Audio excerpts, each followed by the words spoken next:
So, in this video, I'm going to explain to you why you need to clean your room, especially, listen, if you are an artist and you think, oh, it's fine because, my room's kind of messy and it's like I'm Albert Einstein because I saw online that I'm like Albert Einstein because he did the same thing. No, you unfortunately are not Albert Einstein, are you?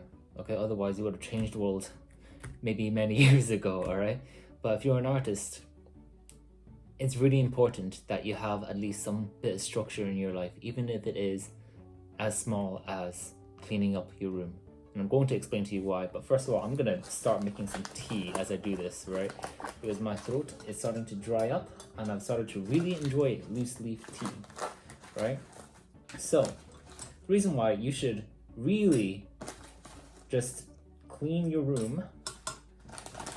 Now, it's common advice. I feel like it's as though I'm like your dad or your mom trying to convince you to basically clean your room, of course, right? And no one really likes to do it, and it's difficult.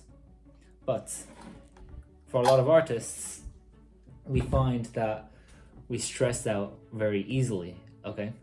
And that's kind of the point of being an artist as well. That might sound counterintuitive, right? I'm gonna set a timer for this tea as well so it doesn't get too strong. It might sound counterintuitive to be stressed out, yes? And I'm telling you, oh yeah, be less stressed. Okay, the thing is, it is kind of a good sign if you're stressed out as an artist, because it probably means that you want a lot of things in your life, which is very good. Okay, I believe that artists should be driven. If they're not, then what are you really expressing? I guess a lack of, but that's not going to be that inspirational, is it? You don't really get inspired by people who have a lack of drive. It's those with a lot of drive, and you probably want to be like that as well. But your environment really will dictate your own actions, your own thoughts, and at a very deep level, eventually your will. Okay, imagine the room that you spend so much of your time in, let's say like even your bedroom, okay? Let's say you do a lot of your work there, you paint a lot, you practice music in your own room. If that is in a mess, what are you subconsciously telling yourself? It means, oh, I don't respect myself enough to really clean up my room. It's like, oh, it's fine, it's just a small thing. Like, oh, my clothes are kind of everywhere. It's fine because I'm smart. No, all these things will eventually add up. You want to have basically the best edge you really can as an artist, wouldn't you? Art is a very, very competitive industry, especially if you want to be really successful, okay? And at the very least, just give yourself a clean room to come back to. Like, if you see like a pair of socks on the floor, pick that up. That's not hard to do, is it? Now, the thing is, as I tell you to do this, even just to pick up a pair of socks, you're gonna think to yourself, oh, that was easy, okay? And then you might find yourself picking up another thing, and then another thing.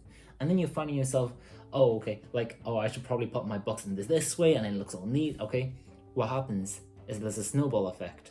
And it's a bit like, it's almost like an easy win, okay?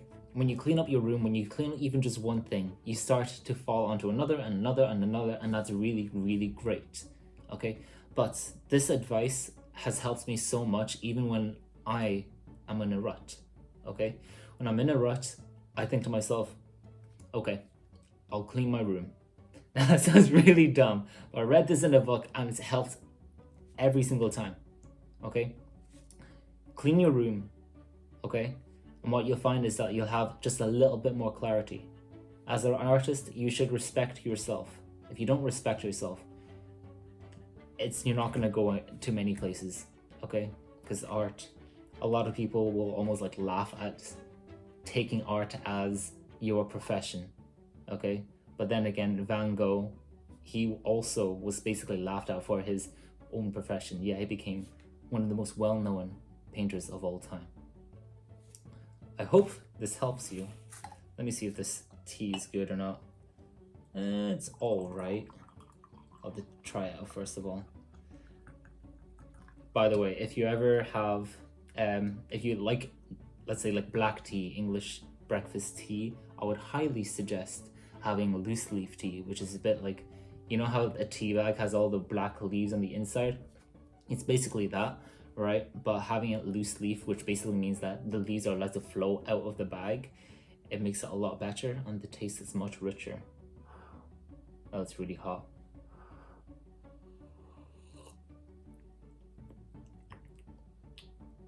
Okay, it needs a bit of honey, but still pretty good, okay? But please take my advice. You need to respect yourself. You need to clean your room, and then things will start to come together again. I hope this was helpful. I know it's a bit different, or I wanted to try a bit different things. So if this is helpful, you can subscribe, maybe leave a like, and if you want to join my community of artists where we help each other, we do calls together, and we basically like collaborate. Okay, it's pretty cool. But if you want to join that, you can check the description of this video. Other than that, I hope you watch another video of mine or another video. Okay, basically just have fun. See you later. Bye bye.